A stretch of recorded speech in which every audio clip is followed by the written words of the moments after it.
8 নম্বর সমস্যা, ইন্টারভিউতে প্যারা খাবেন নাকি ইন্টারভিউয়ারকে প্যারা দিবেন। জাভাস্ক্রিপ্টের ইন্টারভিউ মানেই দুশ্চিন্তা।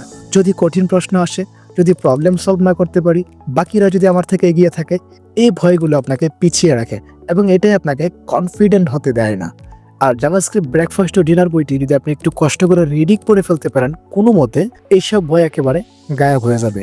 এত বেশি ইনফরমেশন আপনার ব্রেনের মধ্যে অ্যাড হবে যা দিয়ে আপনি জাভাস্ক্রিপ্টের যে কোনো সময় এভারেজ লেভেলের ইন্টারভিউ ফেস করতে প্রস্তুত থাকতে পারবেন ইনশাআল্লাহ।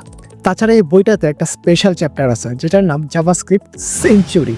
এখানে 100টা ইন্টারভিউ এবং real life project related problem solve করা হয়েছে, তাও আবার একাধিক ভিন্ন ভিন্ন পদ্ধতিতে।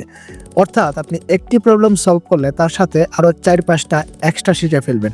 এখন হিসাব করে দেখেন আপনার ব্রেনের অবস্থাটা কী হবে, পুরো আউলিয়া লেভেল। তারপরে রোলার কোস্টার টাইপের ইন্টারভিউ কোনো ব্যাপার থাকবে না ইনশাআল্লাহ, এবং আপনি বুঝতে না চাইলেও বুঝে ফেলবেন। তাহলে ইন্টারভিউতে আপনি ছাড়া আর কি রাজত্ব করবে।